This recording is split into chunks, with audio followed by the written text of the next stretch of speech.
జర్నలిస్టులకు, print and electronic media మిత్రులకు ఈ రోజు మే 3 ప్రపంచ పత్రికా స్వేచ్ఛా దినోత్సవ హృదయపూర్వక శుభాకాంక్షలు. చాలా మంది అనుకుంటారు ఇది జర్నలిస్టుల రోజు కదా, మనకేంటి సంబంధం అని. కానీ ప్రజలారా, మన ఊర్లో అన్యాయం జరిగినా, మన పిల్లల చదువుల గురించి సమస్య వచ్చినా, రోడ్లు సరిగా లేకపోయినా మనం ఎవరి వైపు చూస్తాం? ఆ నిజాన్ని లోకానికి చాటి చెప్పి ఒక వార్త కోసం చూస్తాం, అవునా కాదా? రేపు పొద్దున వచ్చే ఆ వార్తే కదా మన ఆయుధం చేతబట్టి దేశ సరిహద్దుల్ని కాపాడటంలో సైనికుడు ఎలానో, దేశం లోపల కలం బట్టి ప్రజాస్వామ్య వ్యవస్థను కాపాడే సైనికులు ఈ జర్నలిస్టులు. కానీ ఇప్పుడు ఏమైందంటే, ఈ కలం అంటే ఒకప్పుడు గౌరవం ఉండేది, కానీ ఈరోజు పరిస్థితి ఏంటో తెలుసా? ప్రపంచం మొత్తం మీద 180 దేశాల జాబితాలో మన దేశం పత్రికా స్వేచ్ఛలో 150వ స్థానానికి పడిపోయింది, రిపోర్ట్లు చెప్తున్నాయి. అంటే ఏంటి? మన కళ్ళు, మన చెవులు మూసుకుపోతున్నాయి అని.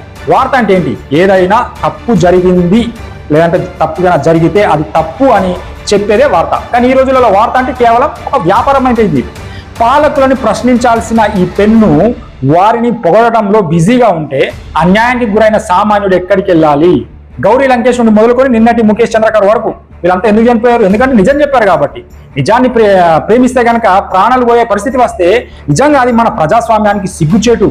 పత్రికా స్వేచ్ఛ అంటే అదేదో కేవలం జర్నలిస్టుల సౌకర్యం అనుకున్నారు ప్రజలారా. కాదు, అది మన సామాన్యుడి ప్రాథమిక హక్కు.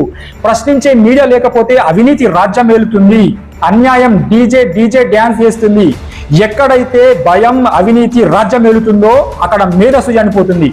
జర్నలిస్టులు అనేవారు మన సమాజానికి కళ్ళు, చెవులు లాంటి వారు.